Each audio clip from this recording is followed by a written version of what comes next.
He's at the library at 9 a.m., digging through microfilm, old newspapers, police reports.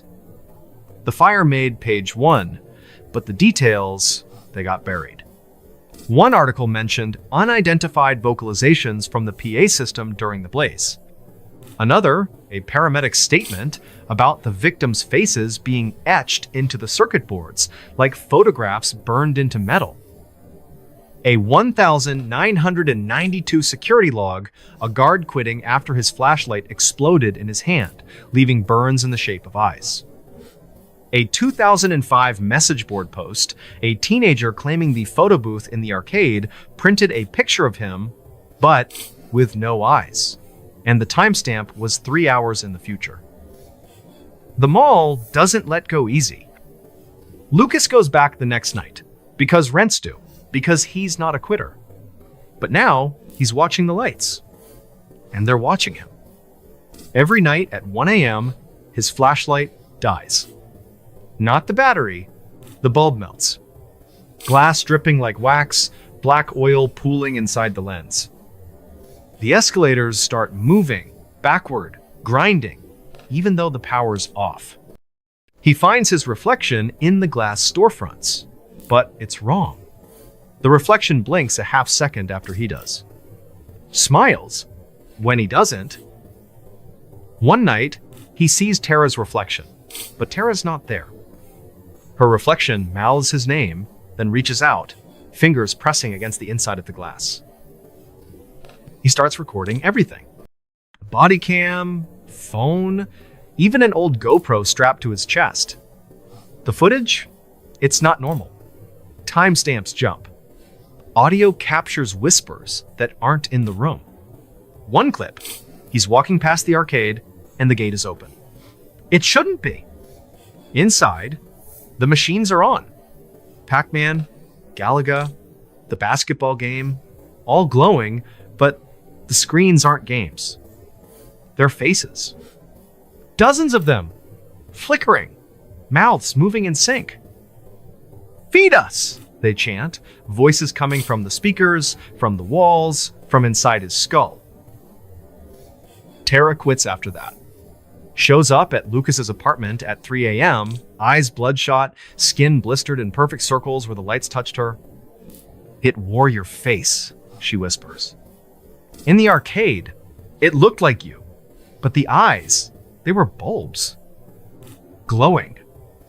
And it said, 'Come play.'" Lucas goes to the source.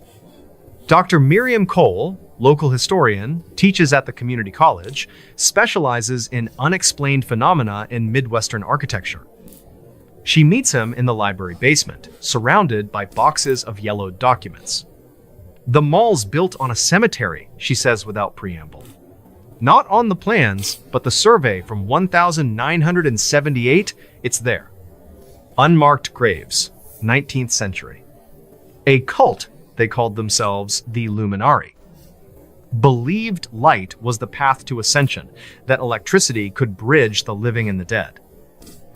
They'd bury their leaders with copper coils, glass orbs, waiting for the great illumination." Cole pulls out a map. The mall's foundation overlaid on the cemetery plot. The arcade, dead center over the mass grave. The main electrical room, built into what used to be the cult's chapel. "Victor Klein," she continues. "His grandfather was a Luminari. Family legend says Victor was trying to finish the ritual using the mall's grid as a conduit. The fire, it wasn't an accident. It was the awakening." December 22nd, Lucas's last night. He brings everything. 4 cameras, EMF detectors, a UV light, even a crucifix his mom mailed him after he told her he was having weird dreams. He sets up in the arcade, gates forced open, the air inside thick, like breathing syrup. 12:58 a.m. The machines hum to life on their own. Screens flicker, showing the fire.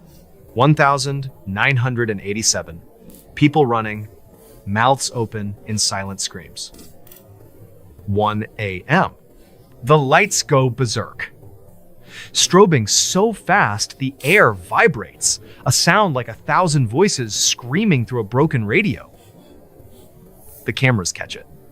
First, sparks from the ceiling. Then, forms. Human-shaped, but wrong. Bodies made of light and shadow. Limbs stretching, splitting into wires that crawl along the floor. One steps out of the Pac-Man screen, head tilting, no face, just a bulb where the mouth should be, glowing white hot. It reaches for Lucas, fingers sparking, and where it touches his arm, the skin blisters instantly, circuits burning into his flesh like a brand. The floor splits. Tiles shattering, black oil gushing up, forming hands, dozens of them, grabbing his ankles, his wrists, pulling. The PA system screams, not words, just raw sound, pain given voice. Lucas fights, swings the UV light, and for a second, the figures recoil. Their forms glitch, flicker, like bad reception. He runs, cameras still recording, one strapped to his chest, showing the arcade behind him, the machines melting, screens bleeding, faces pressing against the glass from inside. He makes it to the parking lot, collapses, the mall's lights pulsing behind him like a heartbeat. But it's not over. That night, his apartment lights flicker at 1 a.m. His TV turns on, static, his face in the snow, screaming. His car, parked outside, headlights, strobe, forming eyes in the beams. He tries to leave town, but every road loops back to the mall. Is less than #0. 7 hash is greater than GPS glitches, street signs flicker, leading him in circles. January 2025. A new guard finds Lucas's GoPro in the arcade, still recording, battery impossible dead for weeks. The footage? It's him, running, screaming. But behind him, the lights aren't lights anymore. They're mouths. Hundreds of them, opening and closing, chanting in static. The final frame, Lucas's face, pressed against the camera lens from the inside, eyes black, mouth open, but the sound, it's the mall's PA, whispering, "Stay forever." Riverwalk Mall is still open. Barely. A few stores, a dollar store, a vape shop, but at night, it's empty. The lights still flicker. Workers say the arcade gates open on their own. That sometimes at 1 a.m., you can hear the machines playing even though they've been unplugged for years. And if you look close, in the reflection of the darkened screens, you might see a face that isn't yours. Lucas was never found. His apartment cleared out, like he was never there. But his student loans? Still being paid every month on the 15th from an account labeled RWM Security. So if you're ever in Marion, Ohio, and you see Riverwalk Mall with its buzzing sign and cracked pavement, keep driving. Because some places, they don't just close at 9 p.m. Some places never let you leave. And if you're inside after hours and the lights start to strobe, don't look up. Don't look at the reflections. And whatever you do, don't answer. When they say your name, because the lights, they're always hungry. And tonight, they might be hungry for you.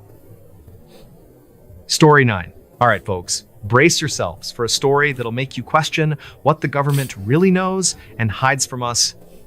This one's about a classified file so explosive, so downright terrifying, that the FBI allegedly went to extreme lengths to bury it deep in the shadows. In the annals of American intelligence, whispers of a document detailing events too bizarre for public eyes have circulated for decades. It's strange, it's dark, and it's deeply mysterious. Like I always say, sometimes the truth is weirder than anything you could dream up. So, pull up a chair because I'm about to tell you the story of the file the FBI tried to erase. It all traces back to the late 1940s in the dusty archives of the FBI's Washington headquarters, where Agent Harlan Reeves, a no-nonsense investigator fresh from World War II, was assigned to a routine case. Reeves was tasked with reviewing declassified wartime documents for potential national security threats. Amid stacks of mundane reports on espionage and sabotage, he stumbled upon a sealed folder marked Project Echo, a thick dossier stamped with Eyes Only, and dated 1947. The file wasn't on any official index. It had been slipped into a misfiled box as if someone wanted it forgotten. Curious, Reeves cracked it open in a secure vault. What he found chilled him. Eyewitness accounts from Roswell, New Mexico, but not the weather balloon story the public knew. The file detailed a crash-landed craft, not human tech, with bodies recovered that were small, gray, with oversized heads and no visible orifices. Attached were photos, charred debris with strange hieroglyphs, autopsies showing non-terrestrial physiology, and memos from high-level officials debating cover-ups. One memo, signed by J. Edgar Hoover himself, ordered, "Erase all traces. This never happened." Reeves, skeptical but shaken, photocopied key pages before resealing the file.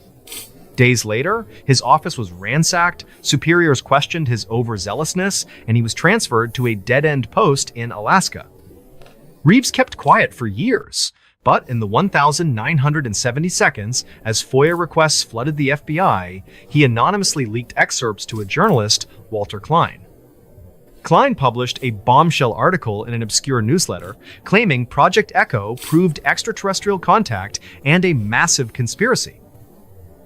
The backlash was swift.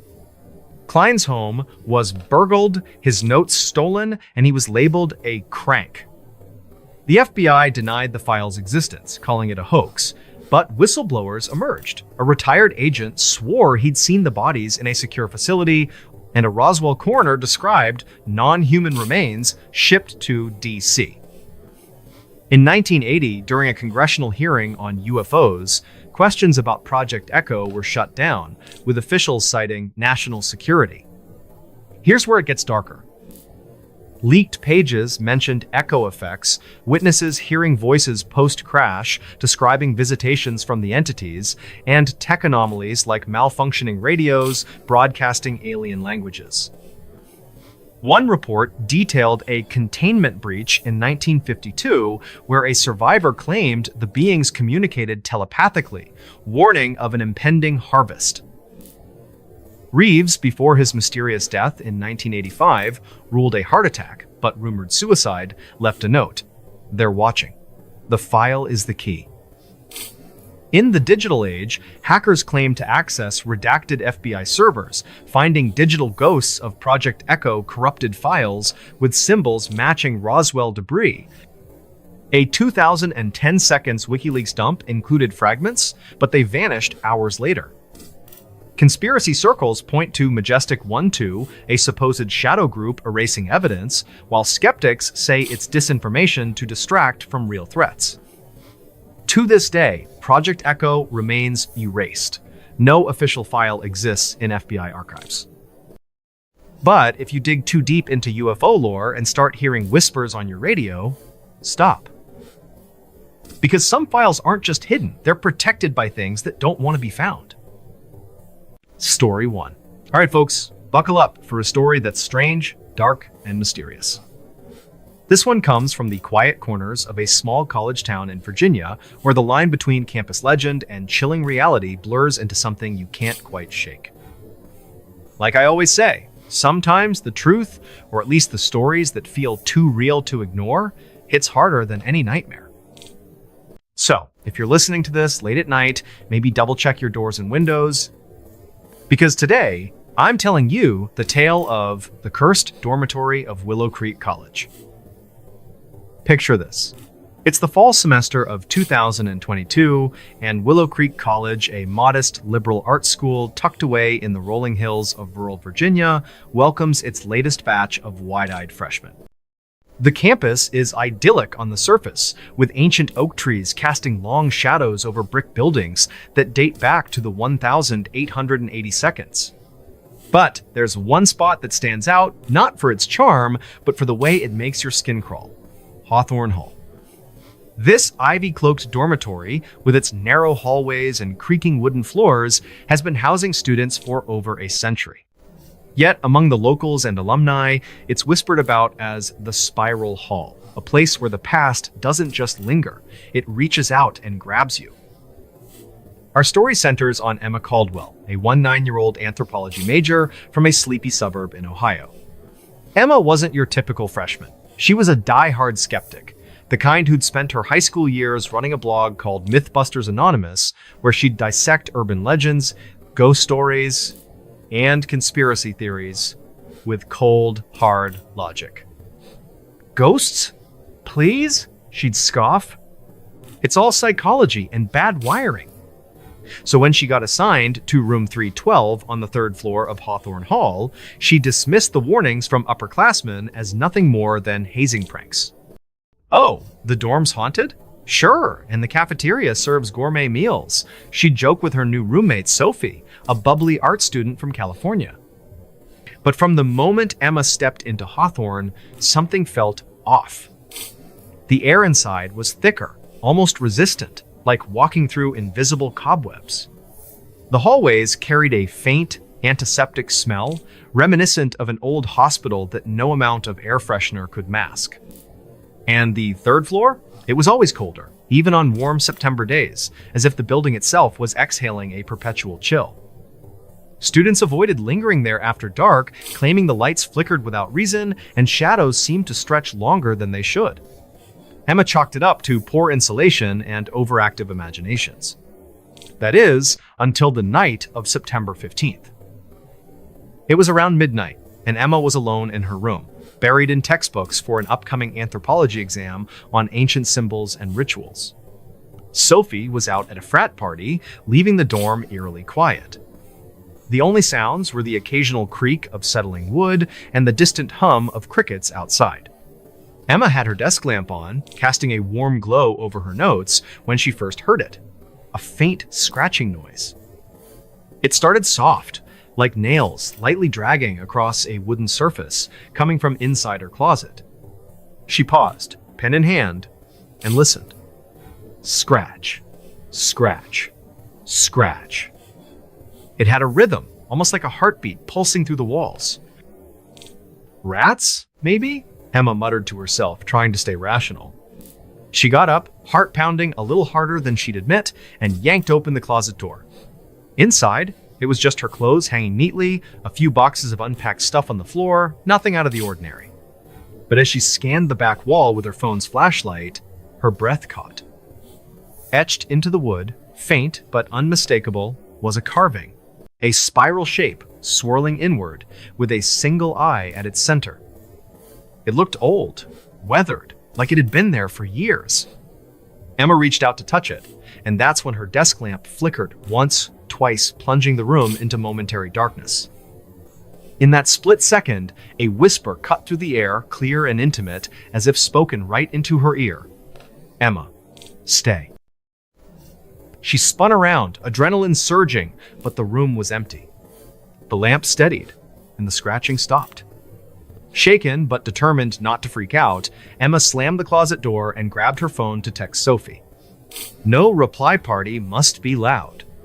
Instead, she called her resident advisor, Lucas, a laid-back junior majoring in history. He showed up a few minutes later, rubbing sleep from his eyes, and listened to her story with a half smile. Yeah, Hawthorne's got a rep, he admitted, shining his own flashlight into the closet. That symbol? It's been here forever. But hey, it's just old graffiti. Don't let it mess with your head.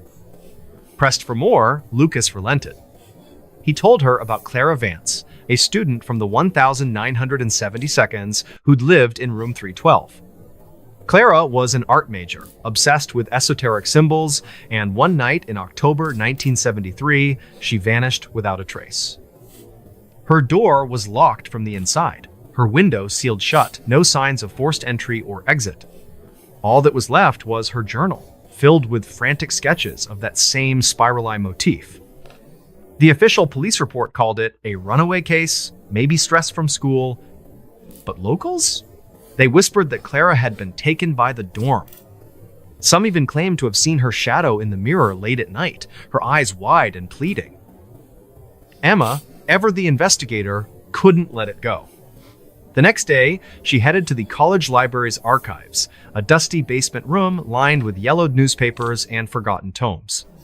Digging through microfilm, she found a 1,973 clipping from the Willow Creek Gazette, student missing from locked dorm room. It detailed how Clara's roommates heard scratching from her closet the night before she disappeared, and how the air in 312 had turned icy cold.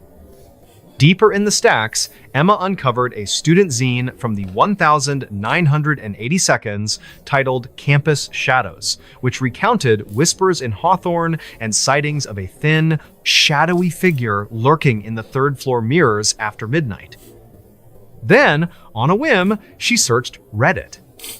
A thread from 2010 popped up. Anyone else hear voices in Hawthorne Hall? Is less than #0. 5# is greater than a user claiming to be a former freshman described hearing their name whispered from the closet at exactly 1 a.m., always accompanied by that pulsing scratch. As the days turned into weeks, the weirdness escalated. One morning, Sophie woke up screaming her art books, usually stacked haphazardly, were arranged on the floor in a perfect spiral, pages open to illustrations of ancient occult symbols. The girls hadn't touched them. That same week, the hallway lights on the third floor began dimming precisely at 1 a.m., casting the corridor in an unnatural gloom. Students reported hearing footsteps pacing outside their doors, slow, deliberate steps that always paused at room 312 before retreating. Emma's phone started glitching too. Apps would crash, and once, while recording a voice memo for class, it captured an unauthorized audio clip. A raspy voice murmuring, "Don't leave us." She played it back, chills racing down her spine. It wasn't her voice, or Sophie's. Then came the mirror incident. One foggy night after a shower, Emma wiped the steam from the bathroom mirror and froze. There, in the center, was a handprint too small to be hers, with elongated fingers that didn't look quite right. She touched it, and it vanished like smoke, leaving no trace. Sophie saw it too, her face paling. "Emma, this isn't funny. We need to get out of here."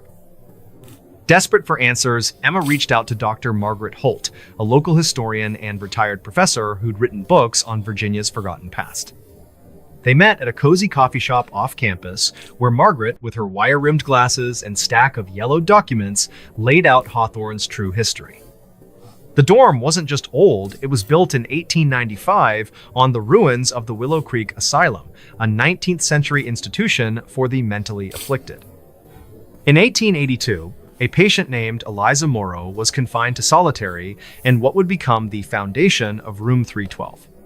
Eliza, a young woman accused of witchcraft by superstitious townsfolk, ranted about watchers in the walls and a door in the dark that watches back. She carved spirals into her cell walls before disappearing one night. Door locked, no escape possible. Asylum records, which Margaret had unearthed from state archives, described Eliza's carvings as eyes that follow you, unblinking. But it got darker. A 1,922 groundskeeper's log, hidden in the college's special collections, noted similar symbols etched into Hawthorne's basement during construction.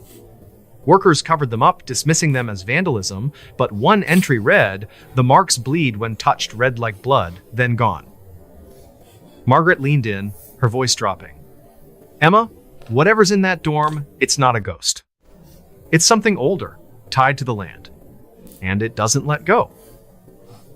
By late October, Emma was barely sleeping. The scratching had become a nightly ritual, growing louder, more insistent. Her dreams were plagued by visions of a woman in a tattered white gown, Eliza, perhaps, pointing to a swirling void.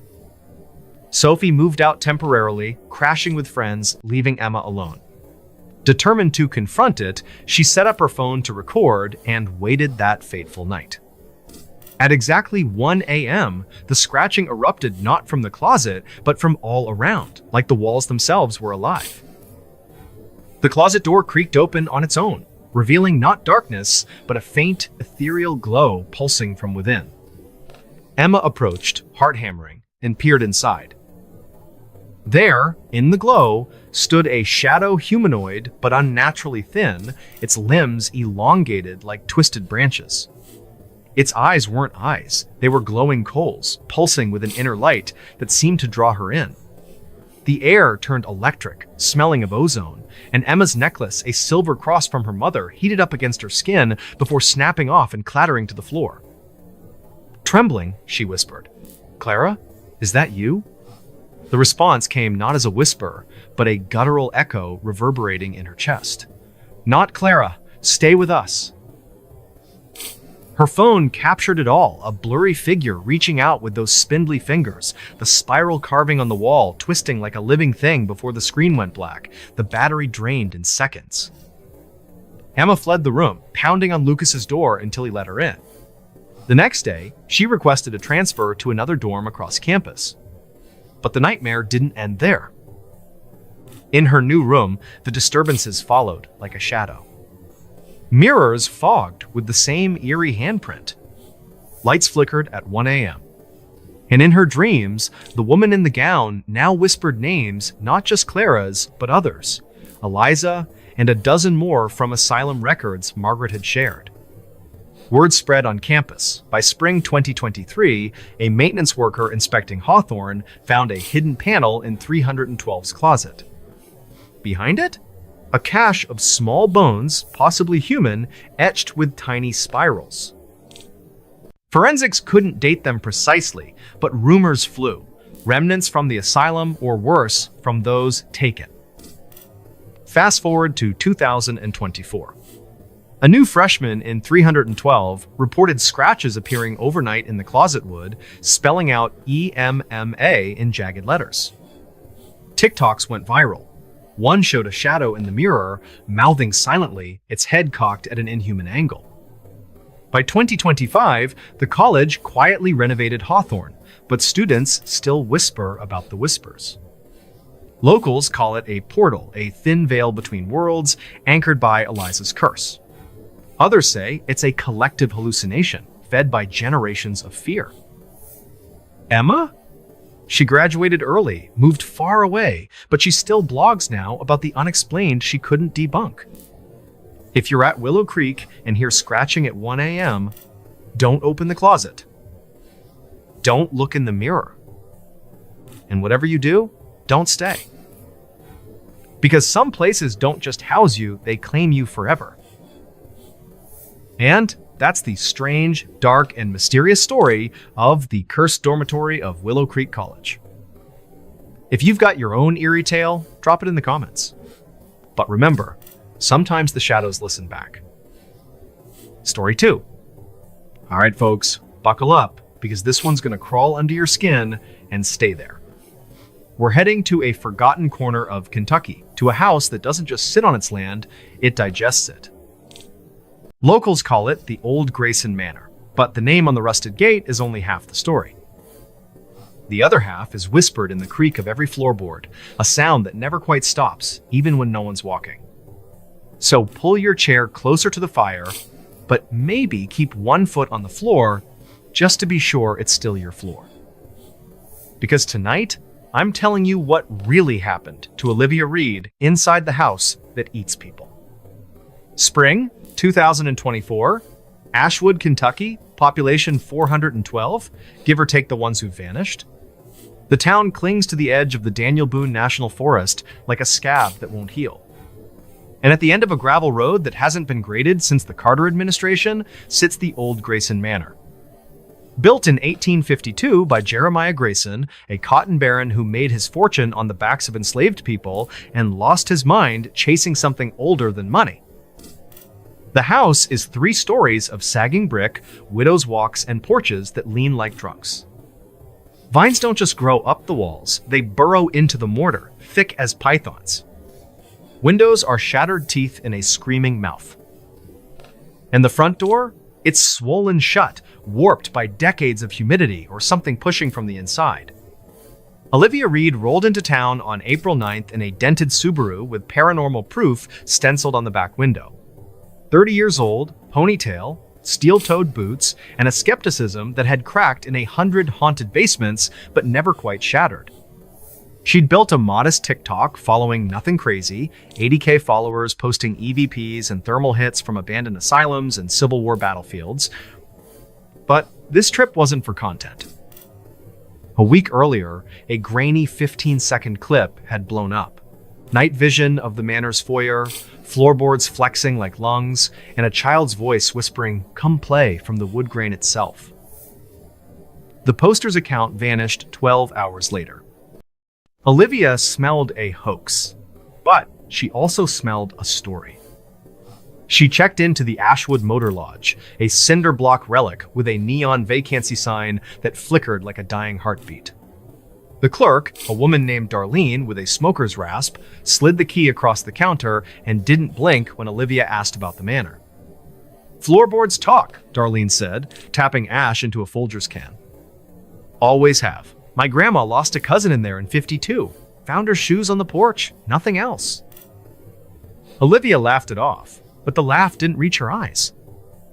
April 10th, 11:47 p.m. Olivia parked a quarter-mile away and hiked in with a Pelican case full of gear, full-spectrum cam, REM pod, spirit box, and a digital recorder that could pick up a gnat's fart at 50 yards. The forest was wrong. No cricket chirps, no frog croaks, just the wet rustle of leaves that sounded too much like breathing. She reached the manor and wedged a crowbar into the front door. The wood resisted, then gave with a sigh that smelled of iron and wet earth. Inside, moonlight speared through broken windows, painting the foyer in silver slashes. Dust hung in the air like fog, undisturbed for decades. And the floorboards, they were warm. She set up in the grand foyer, beneath a chandelier that dangled by one chain, crystals ticking like wind chimes in a morgue. REM pod on the stairs, camera on a tripod aimed at the hallway, recorder rolling. Midnight came and went, nothing. Just the house settling, or so she told herself. Then, at 12:03, the first creak. Not a footstep, more like a groan, deep in the wood, traveling the length of the foyer and stopping directly under her boots. The REM pod screamed red. The recorder caught it. A voice, dry as bone dust, saying, "Oh live, I-A," in 3 distinct syllables, like it was tasting her name. She froze. The temperature plummeted, her phone's thermometer app dropped from 68 to 41 inches 6 seconds. Her breath plumed. And the camera? Oh, the camera. The live feed showed the upstairs hallway, even though the lens was pointed at the downstairs banister. A figure stood at the far end, tall, gaunt, arms too long, dragging its knuckles across the floorboards. Where its eyes should have been were just smooth stretches of skin, but it tilted its head like it saw her anyway.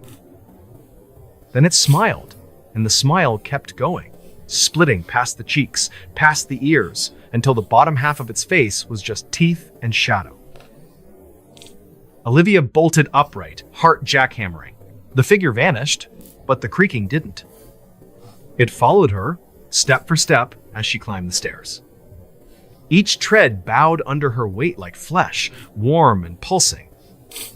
At the top, the hallway stretched wrong, longer than the house's footprint, walls breathing in and out.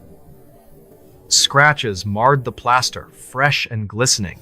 STAYWITHUS, the letters oozing a black sap that smelled of pennies and rot. She swung her flashlight into the master bedroom. A floor-to-ceiling mirror, spiderwebbed with cracks, reflected not her, but a crowd.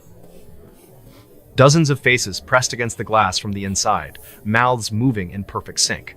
"Olivia, Olivia, Olivia!" Their eyes were milk-white, pupils blown, and their hands left bloody prints that slid down the mirror like tears.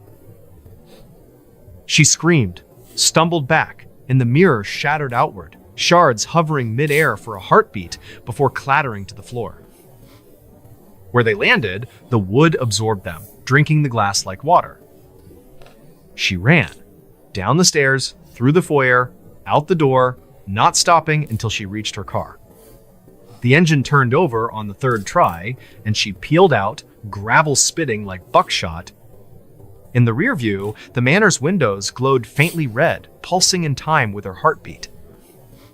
Next morning, she met her cameraman, Ben Skeptic Callahan, at the Ashwood Diner. Ben was 6'4", built like a linebacker, and believed in exactly three things: lens flares, pareidolia, and black coffee. Olivia shoved her phone across the table, footage already queued. Ben watched, face unreadable. When the mirror scene hit, he paused it, zoomed in on a single frame. In the reflection, behind the crowd of faces, stood Time's Olivia herself, asterisk, but wrong eyeless, grinning, one hand raised in a wave. "Deep fake," Ben muttered, but his voice cracked. The waitress, Mabel, refilled their cups without asking. 72 years old, hair like steel wool, eyes that had seen too much. "Grayson's?" she said. Not a question. Whole family went missing in 78, October 31st. House was locked from the inside, chain on the door, windows nailed shut. Sheriff kicked it in 3 days later. Furniture right where it should be. Plates on the table, food still warm. But the floorboards. She trailed off, tracing a circle on the table with a gnarled finger. Carved up like a butcher's block. Spirals and eyes, and the smell, Lord, the smell. Like a slaughterhouse in July. Olivia's research spiral began that afternoon. Ashwood Library, microfiche room, air thick with mildew and despair. 1,878 newspaper.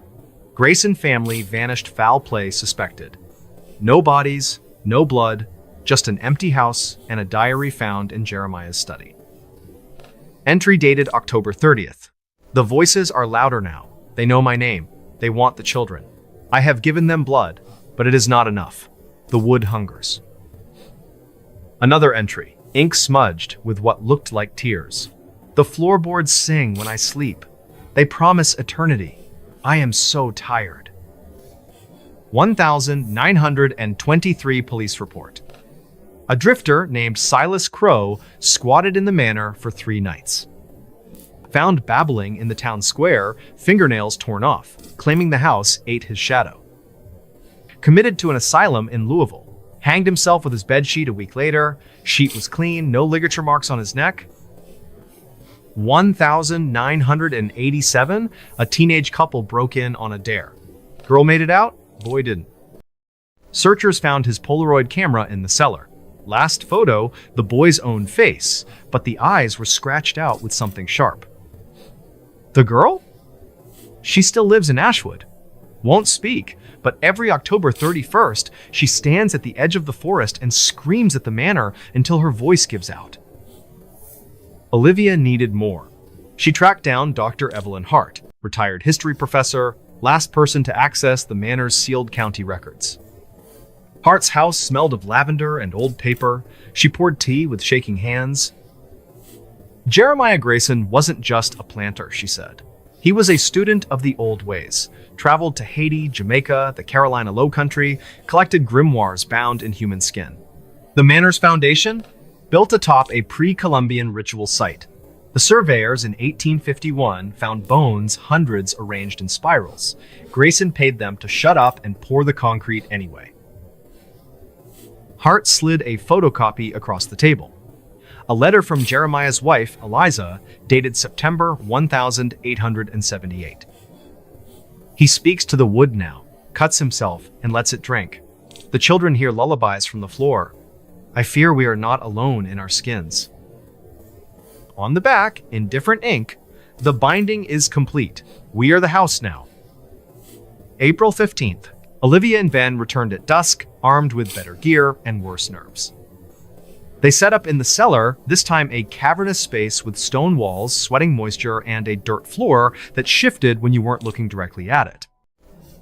The wooden staircase down was the only wood in the room, and it creaked constantly, like something pacing above. At 1:17 a.m., the spirit box erupted in static, then a child's voice, "Daddy's home." The REM pod went berserk. Ben's thermal camera caught a heat bloom in the center of the room, human-shaped, but the core temperature read 212 degrees Fahrenheit, boiling. Then the floorboards above them bowed downward, sagging like a trampoline. Dust rained. The creaking became a chorus, dozens of voices layered. Men, women, children, all saying the same word in different languages. Stay, rest, bleed, queda. Olivia's recorder picked up a new sound. Wet smacking, like lips on meat. Ben swung his flashlight up. The underside of the floorboards was moving. Faces pushed through the wood, mouths open, tongues lolling, eyes rolling white. One reached down, fingers elongating, and brushed Ben's hair. He screamed a sound Olivia had never heard from him and bolted up the stairs. Olivia followed, but her boot stuck. The wood had closed around her ankle like a mouth. She yanked free, leaving her boot behind, and felt warm liquid on her sock blood, but not hers. The cellar door slammed shut above her. Darkness swallowed everything except the red glow seeping between the floorboards. She pounded on the door, screaming for Ben. No answer. Just the wet smacking, closer now. She found the spare flashlight in her pack, clicked it on. The beam caught the far wall. A mural carved into the stone, spirals within spirals, and at the center, a tree made of human arms, fingers twitching. The floorboards above creaked in a rhythm, left, right, coming down the stairs. She ran to the opposite side of the cellar, found a rusted coal chute, and clawed her way out into the night. Ben was gone. His truck was still in the driveway, driver's door open, keys in the ignition. Olivia called 911. Deputies arrived at dawn, searched the house, found nothing. No Ben, no boot, no blood. Just fresh scratches on the cellar door. BENISHOME. Olivia left Ashwood that day, but the manor didn't leave her. Back in her Louisville apartment, the hardwood floors started creaking at 2-3 a.m. every night. Not randomly, patterns. Morse code, she realized after the third week. The message was always the same, OLIVIACOMEHOME. Her mirrors fogged with breath that wasn't hers. Her reflection lagged half a second behind. She stopped sleeping, started hearing the wet smacking under her bed. May 2024, a new TikTok account posted from her phone, though she hadn't touched it in days. The video was 47 minutes long, live-streamed from inside the manor's master bedroom. It showed Olivia, barefoot, eyes rolled white, carving spirals into the floorboards with a kitchen knife. Is less than hashon. 2 hash is greater than. She was smiling. The chat exploded. Fake. CGI. She's trolling. At the 46-minute mark, she looked up at the camera and said, in a voice that was hers, but layered with dozens of others, "The wood is thirsty." Then she pressed the blade to her throat and dragged it across. The feed cut to black. When police kicked in her apartment door an hour later, they found her asleep on the couch, unharmed, knife in the sink. The video was gone from her phone. But the floorboards in her living room? Fresh spirals, still wet. June 2024. Searchers found Ben's GoPro in the manor's attic. The memory card held one file, 12 minutes of footage. It started with Ben running up the cellar stairs, screaming Olivia's name. The camera jostled, then steadied on the foyer. The front door was open, moonlight spilling in. Ben whispered, "Thank God," and stepped outside. But the footage didn't show the porch. It showed the cellar again. Same angle, same dust motes in the air. Ben spun around, confused. The door behind him was gone, just stone wall. The creaking started above him. He looked up, and the lens caught it. The ceiling lowering, floorboards descending like a press. Ben's last words, "It's inside the wood. It's in the..." The feed cut as the wood touched the camera lens, smearing it with something red. 2025. The manor still stands. The county condemned it, but the demolition crew quit after the first day. Their foreman reported the wrecking ball bouncing off the foundation like hitting rubber. One worker swore he saw faces in the brick, mouthing more. Drones sent in for survey footage show the interior changing hallways, lengthening, stairs spiraling into nowhere. And every night at 2-3 a.m., the local police scanner crackles with a child's voice. Come play. Callers traced to the manor's landline, disconnected since 1978. Olivia hasn't been seen since May. Her apartment's been rented to a new tenant, a young couple. They lasted 3 weeks, left a note for the landlord. The floors won't stop talking. They know our PIN numbers. The new tenants? They're influencers, planning a 24-hour challenge. Their last post, 3 hours ago, a photo of the foyer, caption, "Who's ready to hear the house sing?" The top comment, from an account with no profile pic. Don't step on the wood, it remembers. So here's the thing. The old Grayson Manor isn't haunted by ghosts. It's a mouth. The floorboards are teeth. The walls are a throat. And it's still hungry. If you're ever in Ashwood and you hear creaking at 2-3 a.m., don't check the floor. Don't look in the mirror. And whatever you do, don't answer when it says your name. Because some houses don't let you leave. They let you in, and then they close the door from the inside. Story 3. All right, folks, buckle up for a story that's strange, dark, and mysterious. This one comes straight out of the heartland, from a place where the rails run deep and the nights get colder than they have any right to. Like I always say, sometimes the truth, or at least the stories that refuse to stay buried, hits harder than any fiction. So if you're listening to this on a late night drive, maybe keep the windows rolled up. Because today, I'm telling you the tale of the ghost train at Union Station. Picture this. It's the dead of winter, December 2020, in Kansas City, Missouri.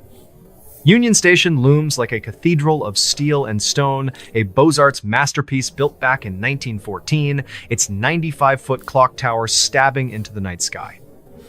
By day, it's a bustling hub, Amtrak trains pulling in, tourists snapping photos under the massive chandeliers, kids chasing each other across the marble floors. But after the last train departs and the visitors trickle out, the place transforms. The echoes stretch longer. The shadows pool thicker.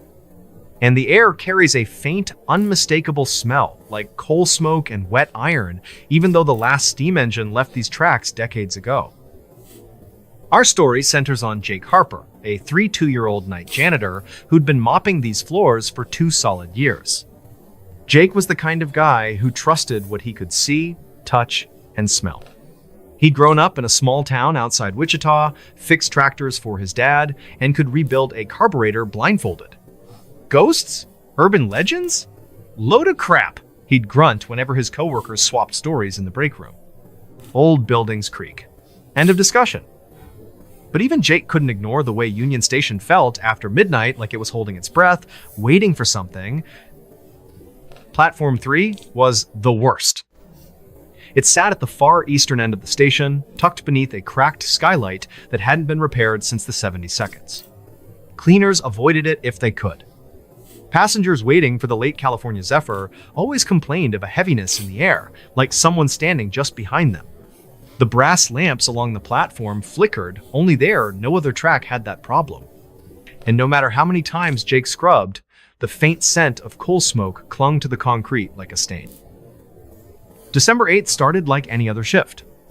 Jake clocked in at 11 p.m., grabbed his cart, mop, bleach, radio, clipped to his belt, and started his rounds.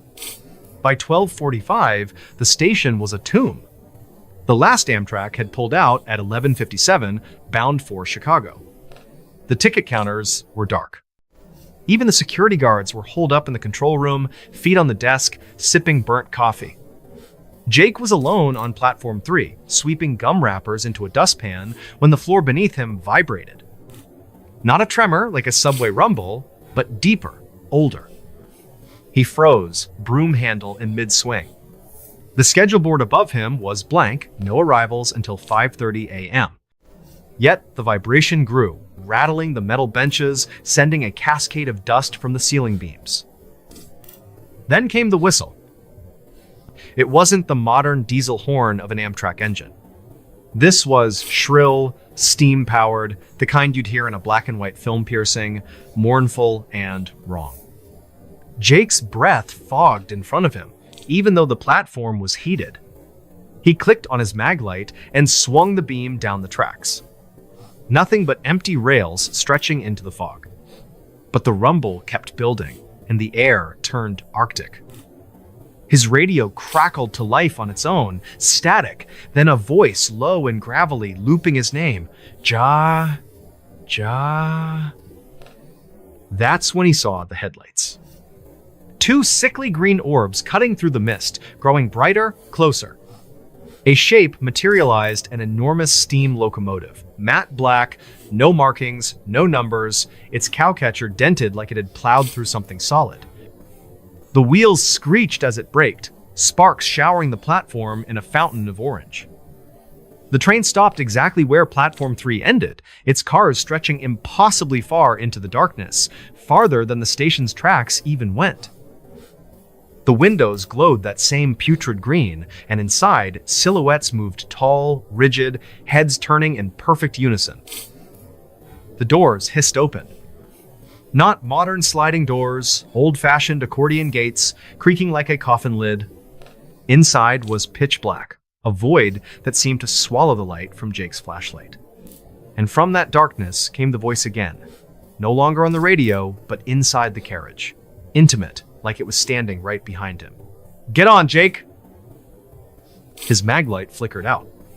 The radio spat a final burst of static, his own voice, distorted, screaming his name, then died. Jake bolted.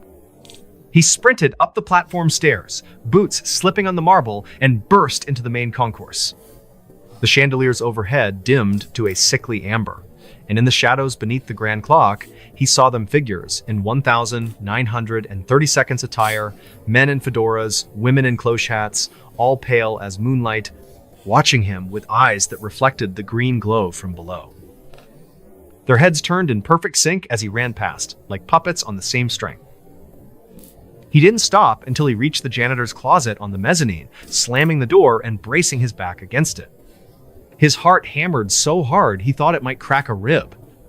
When he finally caught his breath, he radioed his supervisor, Maria, a no-nonsense veteran who'd been at Union Station since the 90 She met him in the break room 20 minutes later, still in her coat, face grim. "Platform 3?" she asked. Jake nodded, barely able to speak.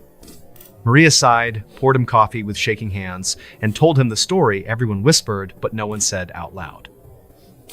It started in 1933. The Midnight Express was a crack passenger train running the Kansas City St. Louis line, known for luxury Pullman cars and a schedule so tight you could set your watch by it. On December 8th, exactly 87 years to the day before Jake's encounter, a brutal blizzard slammed the Midwest. Ice coated the rails outside the city. Visibility dropped to 0. The train never slowed. At 12:57 a.m., it hit a switch frozen in the wrong position and derailed just east of Union Station, plowing into a freight yard. 27 souls lost passengers, crew, a mail clerk crushed in the wreckage. The conductor, Elias Kane, was last seen in the cab screaming into the radio, "The line stays open! The line stays open!" His body was never recovered. The official report blamed ice and human error. But survivors told a different story. They swore the train's headlamps turned green minutes before the crash, an impossible color for the era's bulbs. One woman claimed Elias's eyes glowed the same shade as he fought the controls. And in the twisted metal, investigators found the cars warped into spirals metal bent like taffy, defying physics. Maria slid a folder across the table. Inside, a 1,933 Kansas City Star clipping, yellowed and brittle. 27 dead in Midnight Express horror. A grainy photo showed the wreckage cars accordion folded, but in the background, a faint silhouette of an intact locomotive, black as coal, untouched by the crash. The caption made no mention of it. "That's not the train that derailed," Maria whispered. "That's the one that comes back." Jake couldn't let it go. The next night, he stayed late on purpose. He brought a digital recorder, a GoPro, and a thermos of coffee strong enough to wake the dead. At 12:55 a.m., the temperature plummeted. The lights on platform 3 flickered in sequence, like a heartbeat. The rumble started low, building until the benches vibrated. The whistle screamed again, and the black train rolled in, same as before, but slower, deliberate. This time, Jake didn't run. He stood at the yellow safety line, GoPro rolling, and called out, "Elias Kane, what do you want? Is less than hay shown? Zero hash is greater than..." The doors opened wider. A figure stepped onto the platform, tall, in a conductor's uniform from the 30 seconds, cap pulled low. His face was wrong skin, translucent, eyes twin green lanterns. He raised a gloved hand, and Jake felt an icy grip on his shoulder, though the figure was 10 feet away. The whisper came from everywhere and nowhere. "Ride with us. The line stays open." Jake's GoPro caught 30 seconds of footage. The conductor's face dissolving into shadow, the train's interior stretching into an endless tunnel of green light, rows of passengers with glowing eyes turning to stare. Then the lens cracked, spiderweb fractures spreading from the center, and the battery died. The train vanished as suddenly as it came, leaving only the smell of ozone and a single brass button on the platform engraved with ME 1933. Jake quit the next day. He packed his apartment in 48 hours and moved to Street Louis, took a warehouse job, swore off trains forever. But the ghost followed. His new clock radio turned on at 1 a.m., static whispering his name. His car's GPS once rerouted him to Platform 3, Union Station Mid-Drive. In 2024, a new janitor at Union Station found a 1933 pocket watch under a bench on platform, 3 hands spinning backward, engraved EK. In 2025, a tourist's photo went viral. A black steam engine on the tracks, timestamped 1:1 a.m., but the platform empty in real time. Union Station still runs trains. Amtrak? Freight? The works. But Platform 3? It's different. The schedule board glitches at 12:59 a.m., flashing Midnight Express on time. Security cameras show static at 1 a.m. sharp. And every winter, on December 8th, the whistle echoes through the station, clear as day, even with no trains in sight. Locals say Elias Kane is still out there, bound by his vow, collecting passengers for a ride that never ends. Some claim the train isn't just a ghost, it's a door. A one-way ticket to wherever the Midnight Express was really headed that night in 1933. So, if you're ever at Union Station after midnight and hear that whistle, don't look down the tracks. Don't check the schedule board. And whatever you do, don't step on to Platform 3. Because some trains aren't taking you home, they're taking you somewhere else. And that's the strange, dark, and mysterious story of the ghost train at Union Station. If you've got your own brush with the rails, drop it in the comments.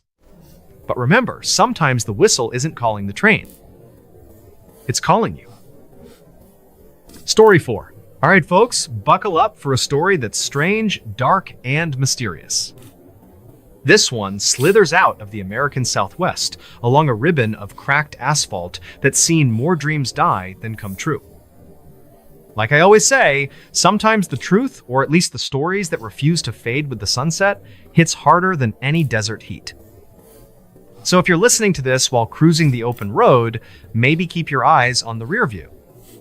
Because today, I'm telling you the tale of the vanishing passenger at Route 66 bus stop. Picture this. It's the dog days of July 2023, and the Arizona stretch of old Route 66 is a furnace. The sun has baked the blacktop until it ripples like water, and the air shimmers with heat devils that dance across the horizon. Ghost towns huddle in the distance. Oatman, with its wild burrows and clapboard storefronts, frozen in the 1,950 seconds, is the closest thing to civilization for miles. But out here, between the saguaro skeletons and the endless red rock, the Mother Road feels less like a highway and more like a vein pumping memories, regrets, and something else through the desert night. Our story centers on Lily Martinez, a 9-year-old freelance photographer from Tucson. Lily lived behind the lens, chasing the perfect shot of Americana in decay, rusted neon signs, abandoned motels, diners with "closed forever" painted in peeling letters. She'd built a following on Instagram with her Vanishing West series, and this trip was the big one, a solo cross-country haul for a glossy magazine spread. Lily was a skeptic to her core urban legends were just bad lighting and overactive imaginations. Ghosts don't pay the bills, she'd laugh. But even she couldn't deny the way the desert pressed in after dark, like the land itself was watching. July 14th, just past midnight. Lily's 99 Jeep Cherokee was running on fumes and caffeine, the AC long dead. She'd been pushing 12 hours straight from Flagstaff, chasing the golden hour that never quite materialized. Her eyes burned, her back ached, and the endless white lines were starting to blur. That's when she spotted it, a bus stop that shouldn't exist. No town, no gas station, no reason for public transit in 100 miles. Just a rusted metal sign on a leaning pole, the words "bus stop" barely legible, and a splintered wooden bench that looked older than the highway itself. The paint on the sign was chipped everywhere except one spot, the time. 1:15 a.m. glowed faintly as if freshly applied, though the rest was sun-bleached to bone. Lily pulled over, tires crunching on gravel. She killed the engine, stepped out into the oven-breath night, and stretched until her spine cracked. The silence was absolute, no crickets, no wind, just the low throb of her cooling radiator. She grabbed her Nikon from the passenger seat, planning a quick shot of the sign for the irony file. That's when she saw him. A man sat on the bench. He hadn't been there when she parked. Lily would swear on her camera. He wore a faded denim jacket, sleeves frayed, and a wide-brimmed Stetson pulled low over his face. His boots were scuffed rawhide, the kind you'd see in a John Wayne flick. He sat perfectly still, hands on his knees, staring down the empty road like he'd been waiting since the Eisenhower administration. Lily's skin prickled. "Hey," she called, voice cracking in the dry air. "You okay out here?" The man lifted his head. His face stayed in shadow, but his voice floated across the 10 feet between them, soft, almost melodic, with a faint drawl. "Waiting for the 1:15 bus, miss. We brank 24 and 5 to 2. Lily glanced at her phone, no service, but the clock read 12:58 a.m. "Buddy, nothing's running out here till morning, if ever," she said, forcing a laugh. He tilted his hat back, just enough for moonlight to catch a smile. "It's always on time for me." A chill cut through the 90-degree night. Lily raised her camera, more reflex than thought, and snapped a frame. The flash strobed white across the desert. When her vision cleared, the bench was empty. No footsteps in the dust. No heat shimmer. Just the sign swaying slightly, though there was no wind. Her stomach dropped. She checked the camera's screen and froze. The photo showed the man exactly as she'd seen him, but his eyes, they were pure white, no pupils, no irises, glowing like twin moons. And he was staring straight into the lens, smiling wider than physics allowed. Lily stumbled back to her Jeep, heart jackhammering. The key turned, but the engine coughed once, twice, then roared to life. As she peeled out, her radio, dead for hours, crackled awake. Static, then a voice, not music, not DJ chatter, but the man's drawl layered over itself. "Stay for the bus, stay for the bus." The dash clock froze at 1:15. She floored it, tires screaming, until the stop vanished in her mirrors. 20 miles later, she rolled into a 24-hour Sinclair station on the edge of Kingman, hands shaking so bad she could barely pump gas. The clerk, Gus, an old-timer with a face like cracked leather and a name tag older than Lily, took one look at her and poured coffee without being asked. "Oatman, stop," he grunted. Lily nodded, spilling the story. Gus's eyes narrowed. "That'd be Henry Cole," he said, voice low. "Been waiting since '54. He slid a faded Polaroid across the counter. A grainy shot of the same bench, same sign, same man denim jacket, hat, white eyes staring at the camera. "Took this in '89, Gus said. He was gone when the flash popped." Then he told her the crash. July 14th, 1954, exactly 69 years earlier. A Greyhound Cine cruiser, packed with 38 souls, headed from LA to Chicago, hit black ice on a curve near the stop. The driver overcorrected, the bus rolled, and fire swallowed the wreckage before help arrived. Everyone died. But the manifest listed 39 passengers. The extra? Henry Cole, a drifter who'd hitched a ride in Barstow, no ID, no luggage, just a denim jacket and a promise to catch the next ride, wherever it goes. His body was never found in the charred remains. Survivors, nearby motorists who saw the crash, swore the bus's headlights flashed pure white seconds before it veered. Gus leaned in. "Henry shows up every year on the anniversary, sits on that bench, asks for the 115.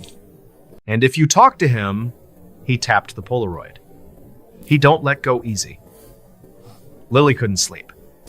She holed up in a Kingman motel, but at 1:15 a.m. sharp, the room's ancient CRT TV flickered on static, then the man's face filling the screen, white eyes unblinking. The mirror fogged with a handprint too large to be human. Her Nikon, charging on the nightstand, chimed 47 new photos. She scrolled every shot from the last 24 hours, now had Henry in the frame, standing just behind her, smiling. She drove to the Mojave Museum at dawn, digging through microfiche and dusty files. A 1954 Arizona Republic headline. 39 TH passenger missing en route 66 Inferno. A survivor's statement. Henry had been muttering all night. "The ride ain't over, the ride ain't over."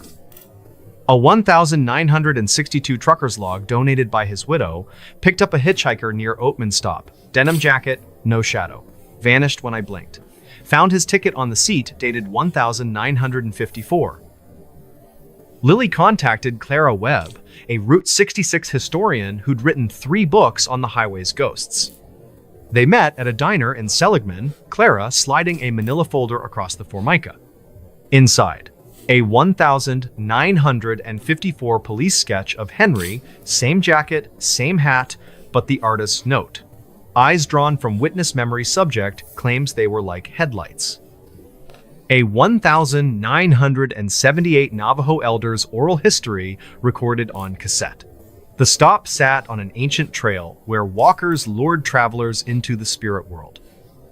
And a Polaroid from 1985 Clara's own, showing Henry offering a ticket that crumbled to ash in her hand. The disturbances escalated. Lily's GPS rerouted every destination to bus stop, 1:15 a.m. Her motel keycard demagnetized at 1:14, remagnetized at 1:16. One night, she woke to find her car keys arranged on the comforter in a perfect spiral. And every photo she took now carried a watermark in the corner. H.C. 115. July 14th, 2024, 1 year later. Lily returned. Not for the magazine. Not for proof. For answers. She parked at 1250 A, M camera rolling on a tripod, voice recorder in her pocket. The desert was silent. Then the temperature plunged.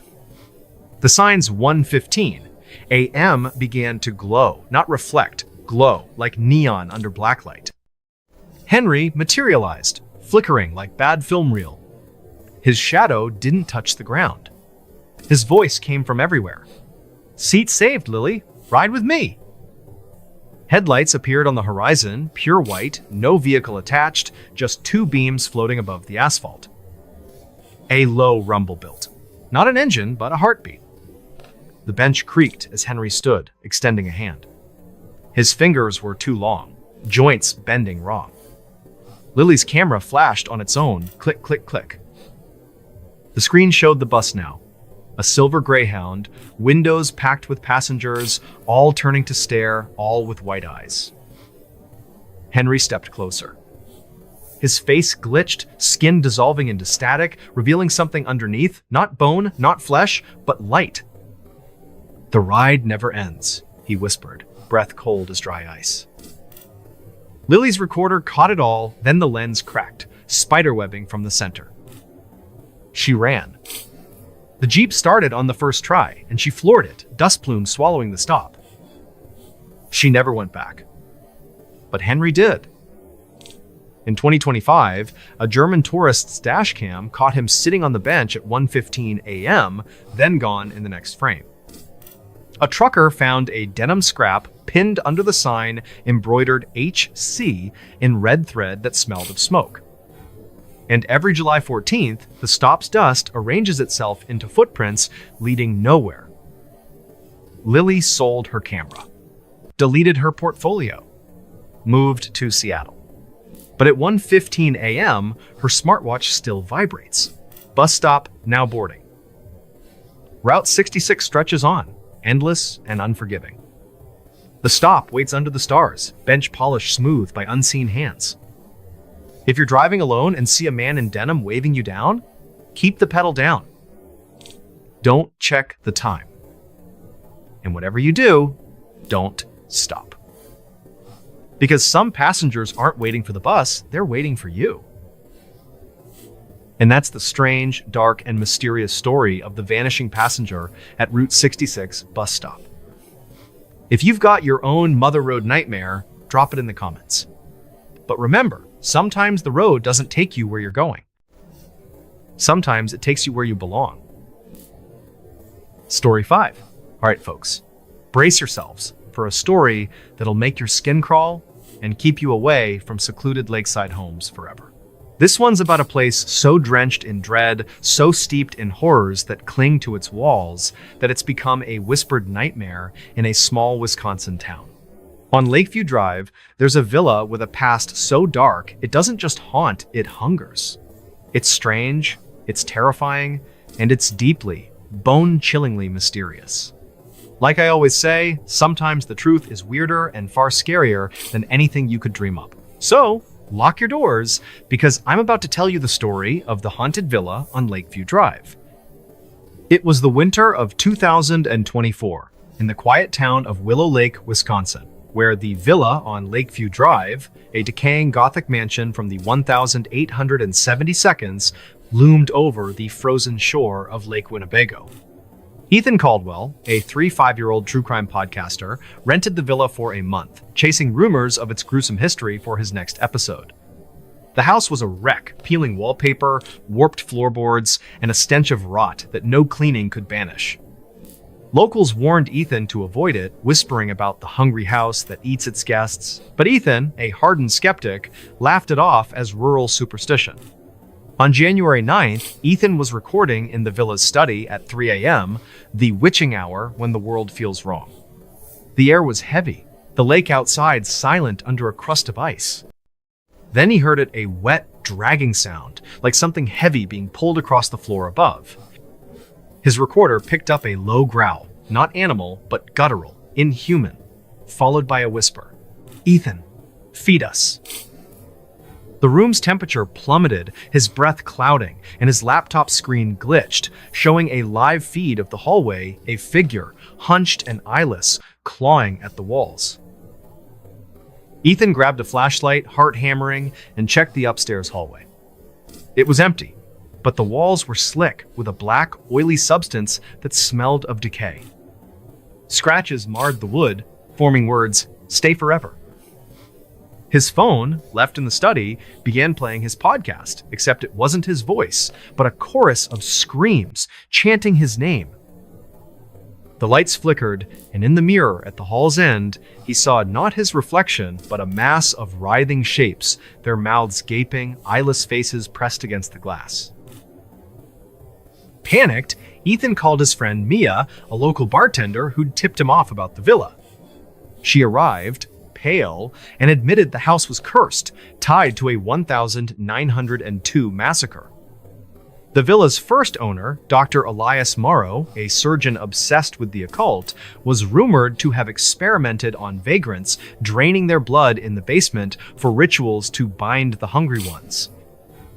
When townsfolk stormed the villa, they found 13 bodies, mutilated, and Elias gone, his journal describing a door in the walls that demanded sacrifice. The villa was sealed until the 1982nd, when it reopened as a rental only for guests to vanish or flee, raving about eyes in the dark. Ethan dug into the town's archives. A 1902 newspaper reported the massacre, noting strange details. The bodies were drained, their faces frozen in screams, and the basement walls were carved with spirals and eyes. A 1952 police report described a squatter in the villa found babbling about mouths in the floor before disappearing.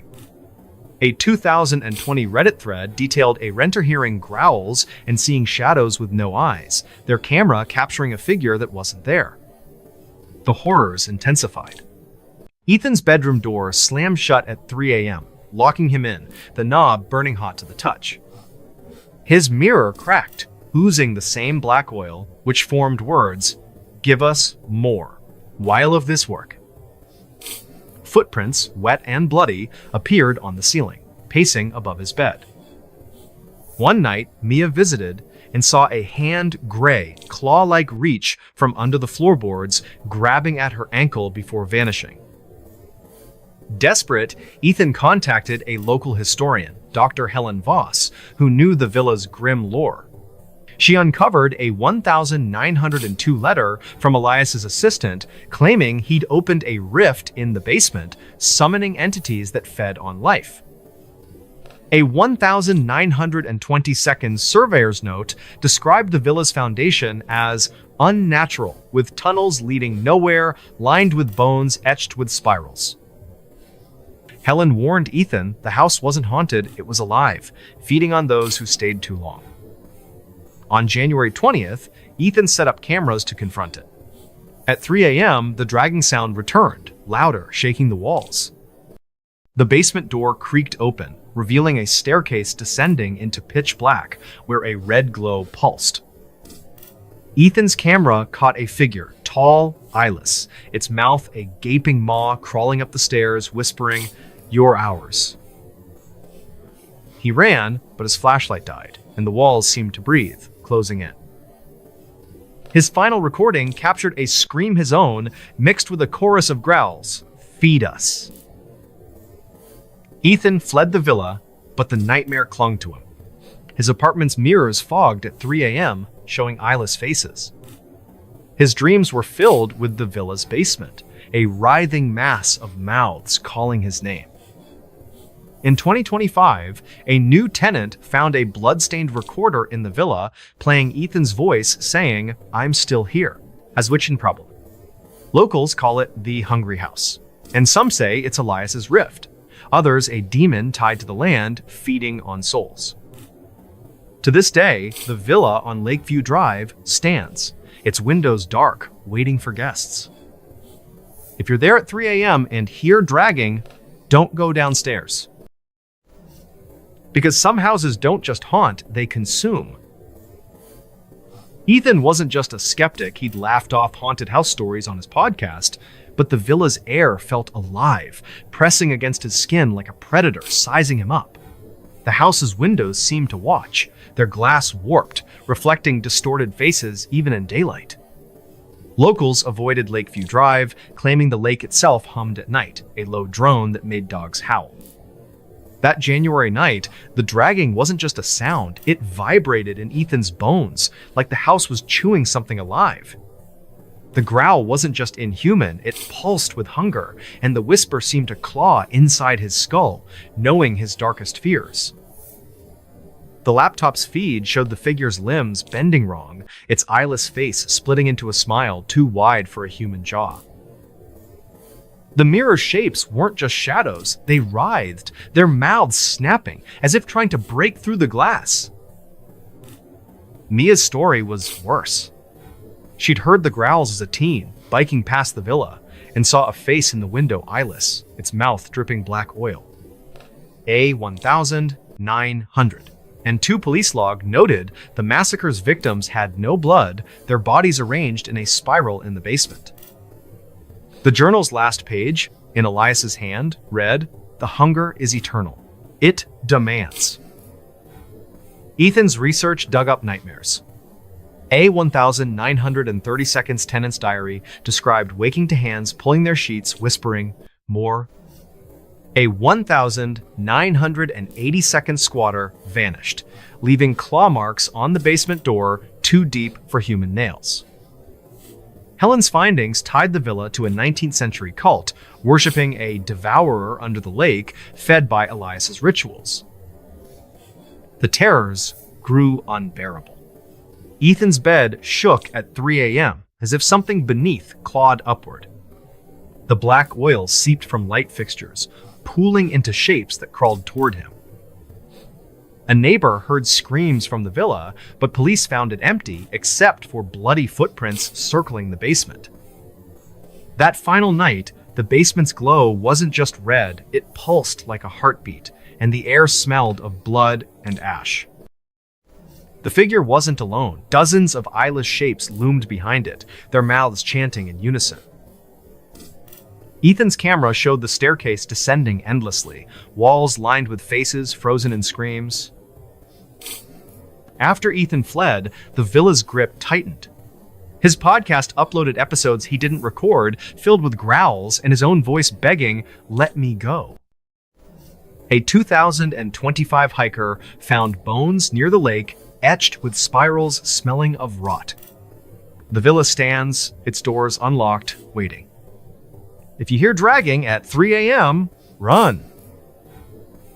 Because the villa doesn't just want you, it's starving. Story 6. All right, folks, hold on tight for a story that'll make you steer clear of forgotten backroads and abandoned towns.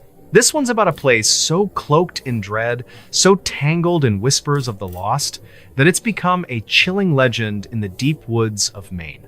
In the heart of Hollow Pines, a village erased from maps, something lingers in the shadows, waiting for those who wander too close. It's strange, it's terrifying, and it's deeply mysterious. Like I always say, sometimes the truth is weirder and far scarier than anything you could dream up. So, keep your flashlight handy because I'm about to tell you the story of the forgotten village of Hollow Pines. It was the fall of 2023 in the dense forests of northern Maine, where the village of Hollow Pines, abandoned since the 1942s, lay hidden off a forgotten logging road.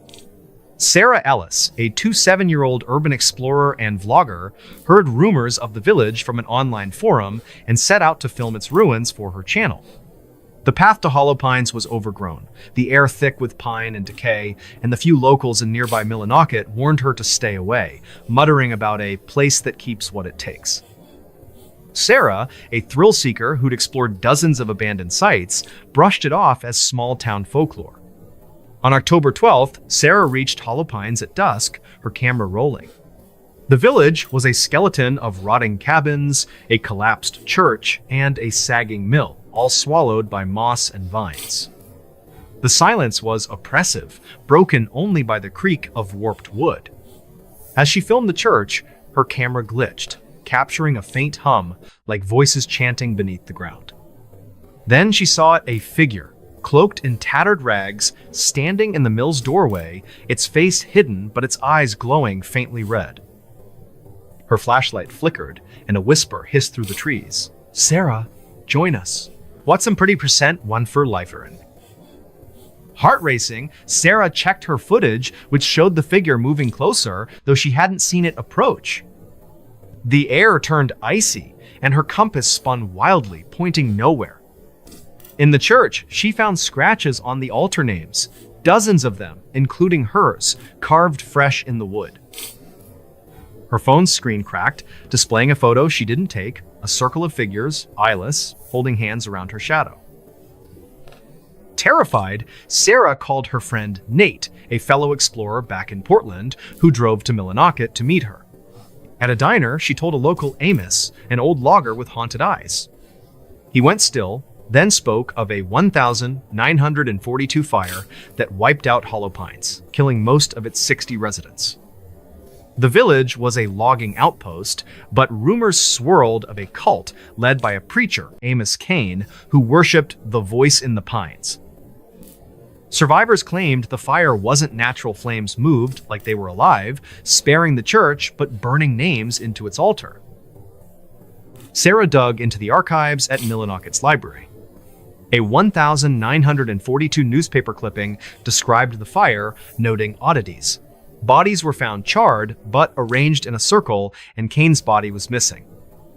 A 1,960 seconds hiker's journal found in the library mentioned seeing figures in Hollow Pines chanting at dusk, vanishing when approached. A 2017 Reddit post detailed a camper hearing their name whispered in the village, their tent slashed with the word "stay." The horrors grew worse. Sarah's camera kept recording after she turned it off, capturing footsteps circling her tent at night. The villages, dry for decades, bubbled with black water that smelled of ash. Nate, joining her for a second trip, saw shadows in the mill, their limbs too long, crawling on walls like spiders. One night, Sarah's sleeping bag was dragged toward the church while she slept, stopping only when she screamed. Desperate, Sarah contacted a local historian, Dr. Clara Holt, who knew Hollow Pines' dark past. Holt found a 1,942 letter from a survivor claiming Kane's cult opened a gate in the church, summoning something that fed on the living. A 1,922 surveyor's map showed the village built over an ancient burial mound marked with warnings of a pine spirit. Holt warned Sarah the village wasn't abandoned, it was claimed, binding souls to its soil. On October 20th, Sarah returned alone, camera rolling, determined to expose the truth. At midnight, the chanting grew louder, shaking the ground. The church doors swung open, revealing a red glow inside, where figures eyeless, their mouths gaping, swayed in a circle. Her camera caught a voice, not hers, screaming, "You're ours." The air thickened, and hands cold, gray, claw-like, grabbed her ankles from the dirt. Her last footage showed her running, the figures chasing, their red eyes burning through the dark. Sarah vanished that night. Nate found her camera in the church, its battery dead, but the footage intact, showing her face, pale, mouthing, "I'm still here." Her backpack was found in the well, soaked in black oil. In 2025, a hiker reported seeing Sarah's figure in Hollow Pines, standing in the mill, her eyes red, whispering names. Locals call it the Taken Village, and some say it's Kane's cult, others a spirit that never sleeps. To this day, Hollow Pines lies hidden, its ruins waiting in the pines. If you're there at midnight and hear chanting, don't follow it. Because some villages don't just die, they claim you forever. Sarah wasn't just a thrill seeker, she laughed off ghost stories on her vlog, but Hollow Pines felt alive, the trees seeming to lean closer, watching her every move. The village's air was wrong, thick with a sweet rot that clung to her skin. Locals said animals avoided the area, and even birds wouldn't fly over the church. That October night, the hum wasn't just voices, it pulsed like a heartbeat, shaking dirt from the church's rafters. The figure in the mill didn't just stand its head twisted, unnaturally slow, its red eyes boring into Sarah's soul. The whisper didn't just say her name, it knew her fears, pausing when she thought of running. Her camera's photo showed not one figure, but dozens, their eyeless faces pressed against the lens, mouths stretched in silent screams. Amos's story was darker. As a boy, he'd seen the figures himself, their bodies flickering like bad film, leaving claw marks on his bike. A 1,942 survivor's diary, hidden in the library, described Kane preaching about a feast for the pines, his eyes glowing red before the fire. The altar's names weren't just carved, they bled, oozing black oil that smelled of death. Sarah's research uncovered terrors is less than #0. 5 hash is greater than a 1,950 seconds Rangers log noted footprints in hollow pines, leading to the church but never out. A 1,980 seconds camper vanished, their tent found shredded with Join US scratched into nearby trees. Holt's findings tied the village to a 17th century legend of a pine wraith, a spirit that devoured souls, lured by Cain's rituals.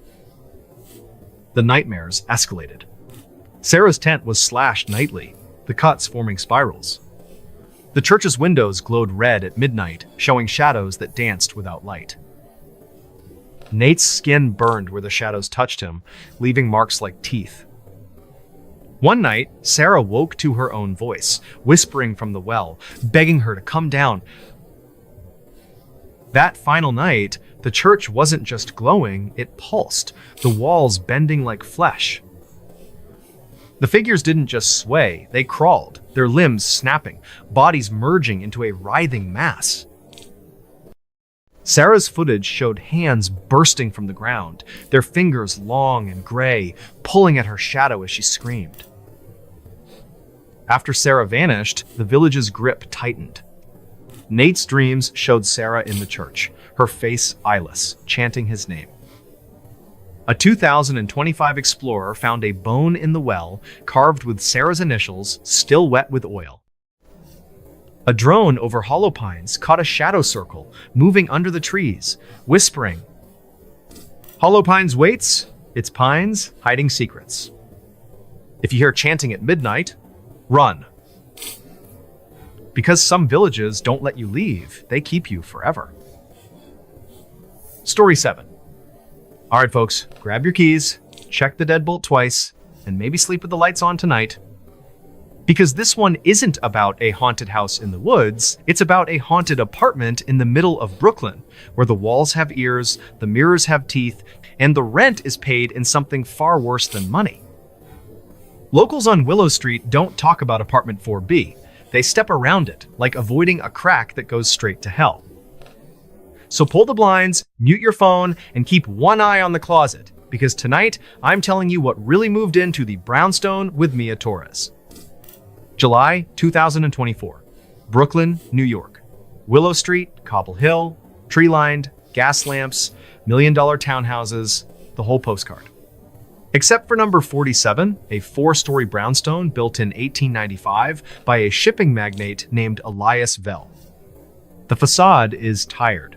Sandstone gone gray, iron railings flaking rust like dried blood, gargoyles over the stoop that look like they're chewing on something. Inside, the stairwell smells of boiled cabbage and despair. The mailboxes are stuffed with flyers no one reads. And on the 4th floor, behind a door painted the color of nicotine, sits apartment 4B, vacant for 8 months, rent slashed to $1,900, a steal in a neighborhood where closets go for $2,000. Mia Torres, 29, graphic designer, Queens native, signed the lease sight unseen.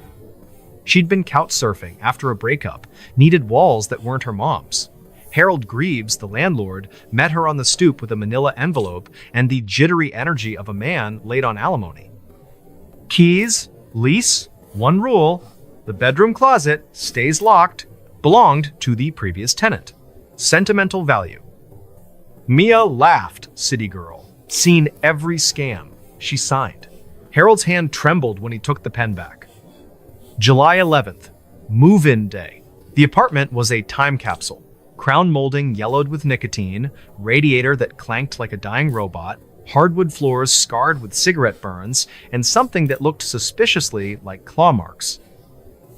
A single window faced an air shaft so narrow you could high-five the neighbor's cat. The bedroom closet, oak, 6-panel, brass knob, had a padlock the size of a hockey puck. Mia dumped her boxes, ordered Thai, and cracked a beer. At 11:58 p.m., the lights flickered. Not a brownout flicker, deliberate. On, off, like breathing. July 12th, 2:03 a.m. Mia was at her desk, Wacom tablet glowing, sketching logos for a crypto startup that would probably rug pull by Christmas. The hum started low, subwoofer deep, vibrating in her molars. Her smart speaker unplugged, crackled to life. Alexa's voice, but wrong, layered with something wet. Me, you're not alone. The tablet screen glitched, pixels bleeding into a live feed of the bedroom. The closet door was open. Shouldn't be, couldn't be. But there it was, yawning black, and in the doorway stood a shape human height but folded wrong, shoulders hunched to knees, head cocked at an angle that would snap a spine. No face, just a smooth oval of skin where features should be, glistening like whetstone. Mia's chair rolled back, hit the wall. The temperature tanked summer night to meat locker in seconds. Her breath fogged. The front door rattled in its frame, chain lock dancing like something inside the apartment was trying to get out. She grabbed her phone, ran to the bedroom. The closet was closed, padlock intact. But the mirror over the dresser showed the open door behind her reflection. The faceless thing stepping into the room, arms elongating, fingers dragging across the floorboards with a sound like chalk on wet glass.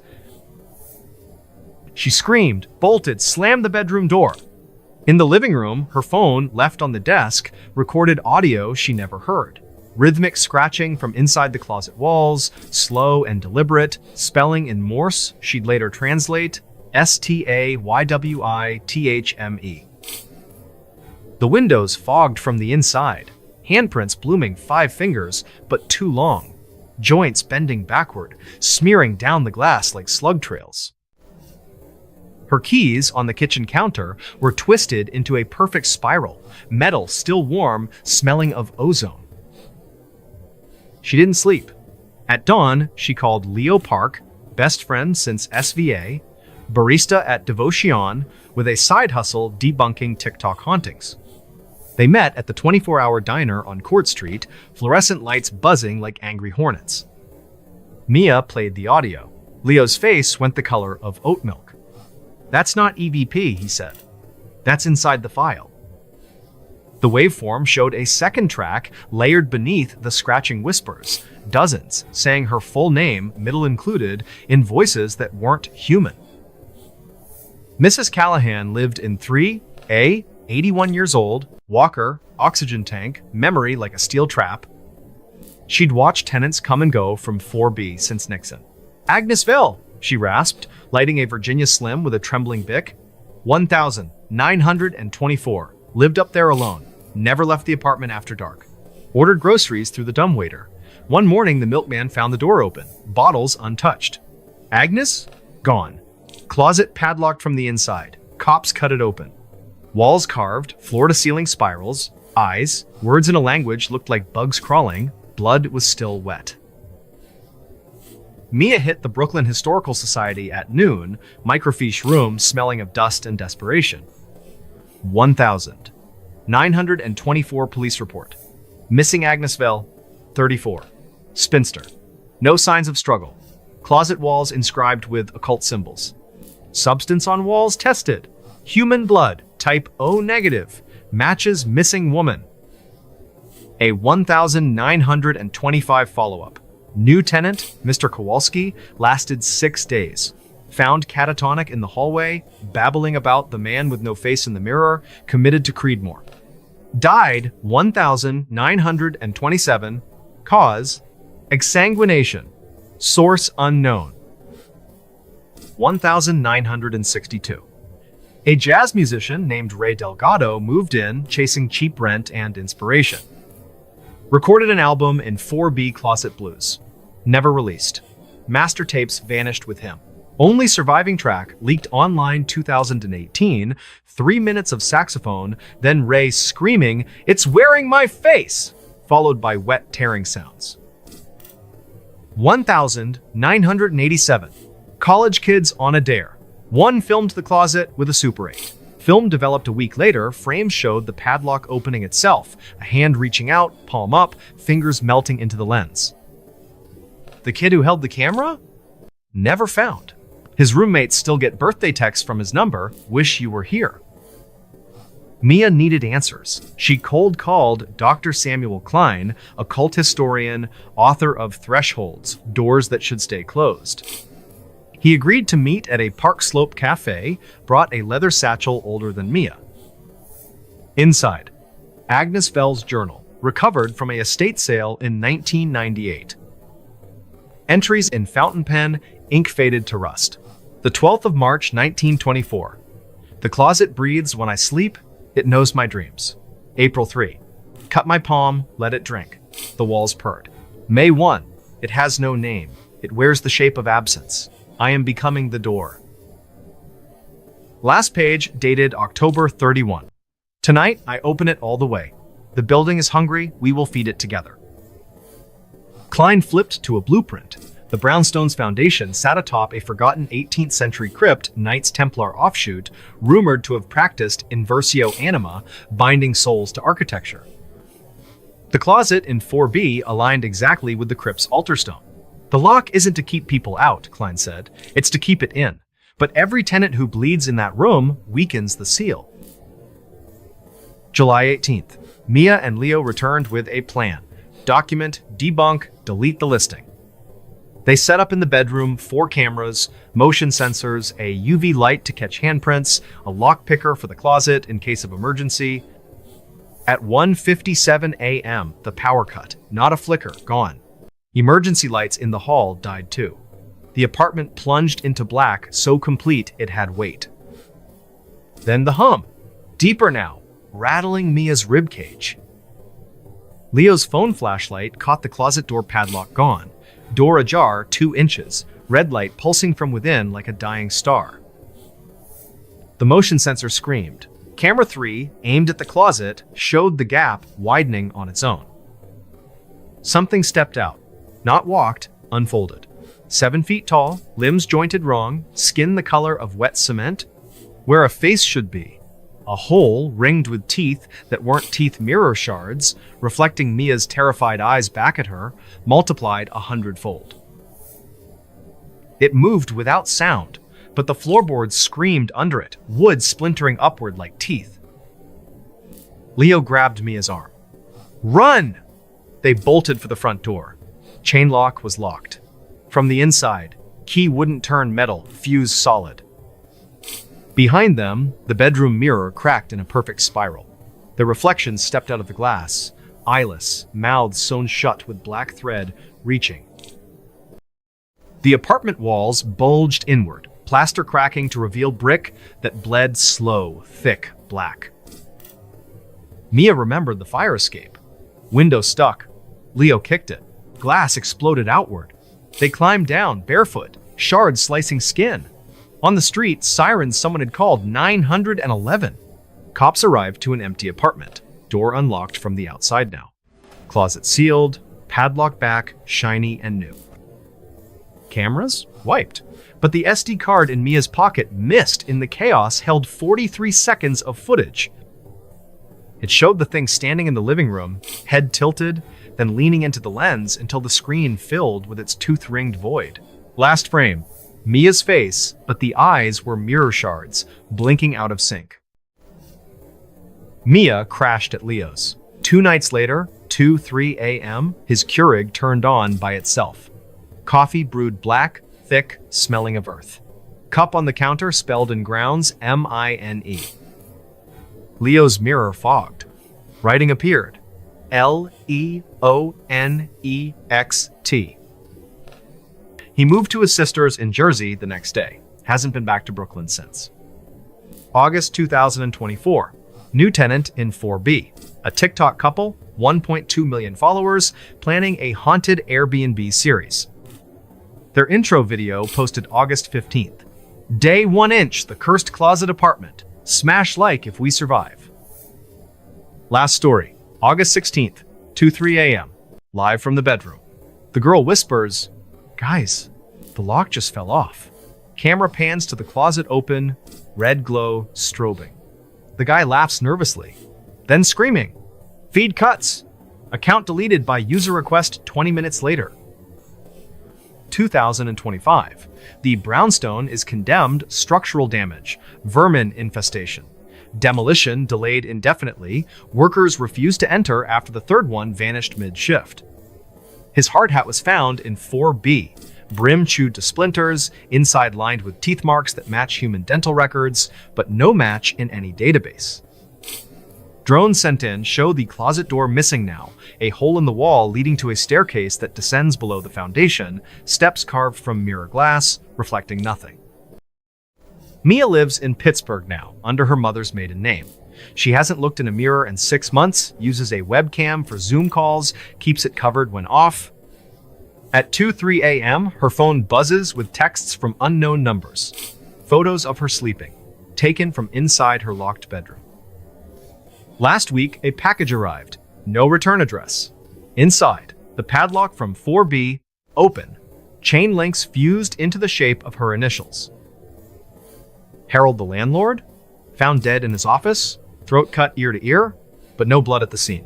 On his desk, a lease for 4B signed in fresh ink, tenant name, The Unseen. So here's the thing. The brownstone isn't haunted, it's tenanted. The closet isn't a door, it's a mouth. And it's got a waiting list. If you're ever on Willow Street and you see a for rent sign with no phone number, just a key taped to it, keep walking. Don't check the mirror. Don't listen at 2:03 a.m. And whatever you do, don't sign the lease. Because some apartments don't come with ghosts. They come with a roommate, and it's been there since the bricks were laid. Story 8. All right, folks, if you're the kind of person who likes to hang out in empty malls after closing, you might want to rethink that. Because what I'm about to tell you happened in a place that should have just been a boring, half-dead shopping center, but instead, it became something straight out of your worst nightmare. This is the story of Riverwalk Mall in Marion, Ohio, and the lights that don't just flicker. They watch. They wait. And sometimes, they take. Like I always say, sometimes the truth is way weirder and way scarier than anything you could make up. So grab something to hold on to, because we're going in. It all started in the winter of 2024. Riverwalk Mall was built back in the 82nds, one of those big, shiny indoor palaces that used to be packed with families, teenagers, and that unmistakable smell of pretzels and new sneakers. But by 2024, it was a ghost of itself. Half the stores were shuttered, the fountain in the food court hadn't worked in years, and the neon signs out front buzzed like dying insects. The place was so quiet at night, you could hear the escalators creak even when they weren't moving. And the lights, those long rows of fluorescent tubes, they never quite stayed steady. They'd flicker, dim, then surge back to life, like they were breathing. That's where Lucas Hayes comes in. Lucas was 28, practical guy, former college baseball player who blew out his knee senior year and ended up with a degree he couldn't use and a mountain of student debt. So he took the night security gig at Riverwalk, 10 p.m. to 6 a.m., walking those empty corridors with nothing but a flashlight, a radio, and a thermos of terrible coffee. His coworkers, mostly older guys who'd been there forever, kept dropping these weird warnings. Don't look at the lights too long, kid. If they start pulsing, get out of that wing. The arcade's the worst. Whatever you do, don't go in there alone after 1 a.m. Lucas laughed it off. Faulty wiring, bad ballasts, maybe some bored janitor pranking the new guy. He'd seen the viral videos, the haunted mall clickbait, and he wasn't about to fall for that nonsense. But the mall had other plans. December 15th, 2024. 1:03 a.m., Lucas is doing his rounds on the second floor, passing the darkened Sunglass Hut, the abandoned Spencer's Gifts with its dusty lava lamps, when the lights start doing something wrong. Not just flickering, but strobing. Like a club, but colder, sharper. The shadows jump across the floor in jagged slashes, and Lucas feels the hair on his arms stand up. His radio crackles, but it's not his supervisor's voice. It's his name. Lucas? A whisper, dry, like wind through dead leaves. Stay. He stops dead in front of the old arcade fun zone the sign used to say, but half the letters are burnt out, so it just reads Foo Zone. The gates are down, padlocked, but through the metal grate, he sees movement. Not a person, not exactly. Something tall, thin, its body made of static, like TV snow given shape. No face, just a head that tilts slowly toward him. Lucas's flashlight dims, the beam shrinking like it's being sucked into the dark. And then his phone buzzes in his pocket. He pulls it out, and the camera app is open. Recording. On the screen, there's a face. Not human. Made of light, flickering, with two black voids where eyes should be staring right at him. The mouth opens, but no sound comes out. Just the word forming in the static. See. Lucas backs away, his boots squeaking on the tile, and that's when he feels it. The floor, vibrating. Not an earthquake, something under the tiles, pulsing. He looks down, and the grout between the squares is cracking. Black liquid seeps up, thick, oily, smelling like burnt plastic and copper. It spreads, slow, deliberate, forming letters right at his feet. See us? His walkie-talkie explodes with voices. Not one, dozens. Children laughing, women screaming, men growling, all saying his name in overlapping waves. The mall's PA system, which hasn't worked in years, suddenly hums to life. A low chant. Guttural. Ancient, echoing through every corridor. Lucas runs. Past the pretzel stand, past the darkened kiosk selling phone cases, down the escalator that hasn't moved in a decade. He doesn't stop until he's outside, gasping in the freezing air, the parking lot lights buzzing overhead like angry hornets. He calls Tara. Tara's another guard, been there 2 years, tough as nails, doesn't scare easy. She meets him at the 24-hour diner on the edge of town, the one with the flickering open sign that never quite turns off. Lucas is shaking, shows her the phone video. The face, the word, the static figure that wasn't there when he looked with his own eyes. Tara's quiet for a long time. Then she says, "You need to talk to Earl." Earl's the janitor. Been mopping these floors since 1986. He's sitting in the corner booth, nursing a coffee that's more cream than coffee, hands like sandpaper from decades of bleach and floor wax. When Lucas shows him the video, Earl doesn't flinch. Just nods, slow, like he's been waiting for this. 1987, he says. December 23rd. Fire. In the basement arcade. Electrical fire, they said. But it wasn't. Earl leans in, voice low, like the walls might be listening. 12 people died that night. Shoppers, kids, and Victor Klein. Victor was maintenance, obsessed with the wiring. Kept saying the mall was alive, that the electricity wasn't just power, it was a doorway. He'd work alone down there, rewiring, soldering, whispering to the cables like they could whisper back. Night of the fire, witnesses said the lights didn't just spark, they screamed. When they found the bodies, they weren't burned. They were fused. Skin melted into the arcade machines, eyes wide open, mouths stretched like they were still screaming, but the screams were coming from the speakers. Victor, they never found all of him. Just his hand, still clutching a live wire, fingers black, but the wire was glowing. Like it was drinking him. Lucas doesn't sleep that night. He's at the library at 9 a.m., digging through microfilm, old newspapers, police reports. The fire made page 1, but the details, they got buried. One article mentioned unidentified vocalizations from the PA system during the blaze. Another, a paramedic statement about the victims' faces being etched into the circuit boards, like photographs burned into metal. A 1,992 security log, a guard quitting after his flashlight exploded in his hand, leaving burns in the shape of eyes.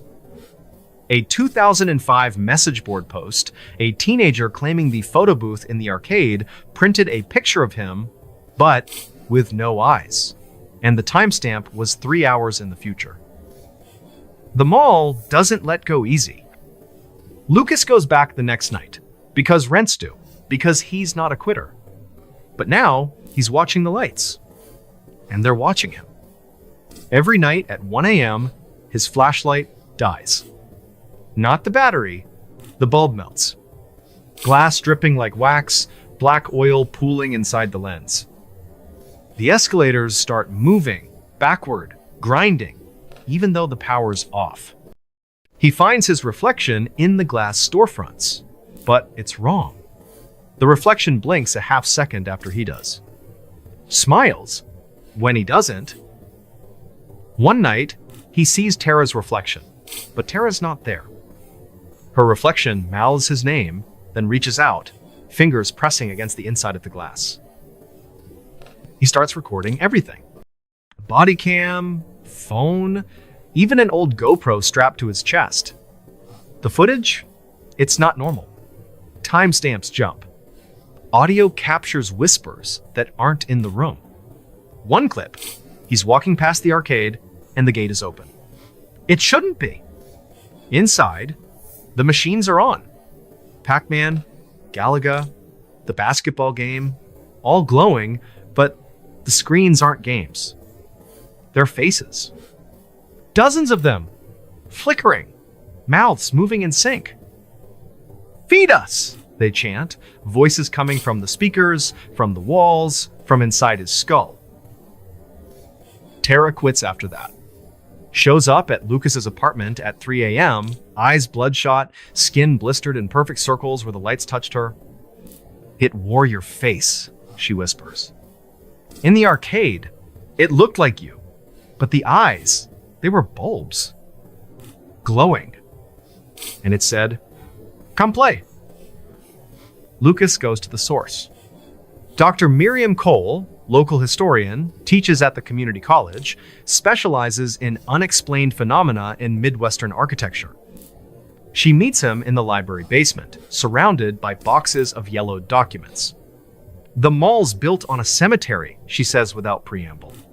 "Not on the plans, but the survey from 1978, it's there. Unmarked graves, 19th century. A cult, they called themselves the Luminari. Believed light was the path to ascension, that electricity could bridge the living and the dead. They'd bury their leaders with copper coils, glass orbs, waiting for the great illumination." Cole pulls out a map. The mall's foundation overlaid on the cemetery plot. The arcade? Dead center over the mass grave? The main electrical room? Built into what used to be the cult's chapel. "Victor Klein," she continues. "His grandfather was a Luminari. Family legend says Victor was trying to finish the ritual using the mall's grid as a conduit. The fire, it wasn't an accident. It was the awakening." December 22nd, Lucas's last night. He brings everything. 4 cameras, EMF detectors, a UV light, even a crucifix his mom mailed him after he told her he was having weird dreams. He sets up in the arcade, gates forced open, the air inside thick, like breathing syrup. 12:58 a.m. The machines hum to life on their own. Screens flicker, showing the fire. 1,987. People running, mouths open in silent screams. 1 a.m. The lights go berserk. Strobing so fast the air vibrates, a sound like 1,000 voices screaming through a broken radio. The cameras catch it. First, sparks from the ceiling. Then, Forms. Human-shaped, but wrong. Bodies made of light and shadow.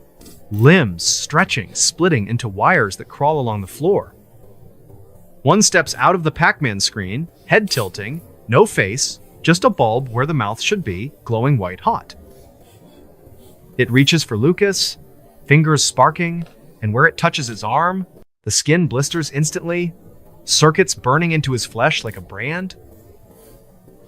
The floor splits. Tiles shattering, black oil gushing up, forming hands, dozens of them, grabbing his ankles, his wrists, pulling. The PA system screams, not words, just raw sound, pain given voice. Lucas fights, swings the UV light, and for a second, the figures recoil. Their forms glitch, flicker, like bad reception. He runs, cameras still recording, one strapped to his chest, showing the arcade behind him, the machines melting, screens bleeding, faces pressing against the glass from inside. He makes it to the parking lot, collapses, the mall's lights pulsing behind him like a heartbeat. But it's not over. That night, his apartment lights flicker at 1 a.m. His TV turns on, static, his face in the snow, screaming. His car, parked outside, headlights, strobe, forming eyes in the beams. He tries to leave town, but every road loops back to the mall. Is less than #0. 7 hash is greater than GPS glitches, street signs flicker, leading him in circles. January 2025. A new guard finds Lucas's GoPro in the arcade, still recording, battery impossible dead for weeks. The footage?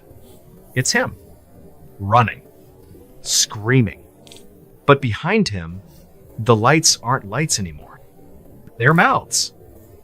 Hundreds of them, opening and closing, chanting in static. The final frame, Lucas's face, pressed against the camera lens from the inside.